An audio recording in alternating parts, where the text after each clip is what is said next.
শুভ সকাল। ঘুরতে এসেছিলাম আমার খালার বাড়িতে। তো এই দেখেন যে গ্রামের যে দৃশ্যগুলো, যে সিম গাছ, এটা হলো হালুয়াঘাট শাহপাড়া। এখানে মূলা গাছ লাগাইছে, এই লাল শাক লাগাইছে, সব ধরনের জিনিস লাগাইছে। তো যে গ্রামের মজাই আসলে আলাদা, অন্যরকম।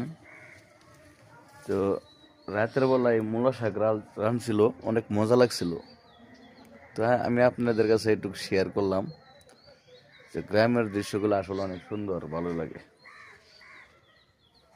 তো ওই সাইডে হলো বড়ই গাছ, বিশাল বড় বড়ই গাছ।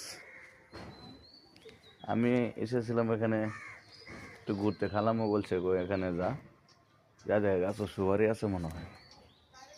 তো এই গাছের সুপারি শুকাইছে দিয়া আজকে পারও লাগবে। এই গাছের সুপারি দেখছেন, দুনো গাছের সুপারি আছে। আমি এই কারণে এখানে আসছি। যাই হোক, আজ এই পর্যন্তই। আসসালামু আলাইকুম।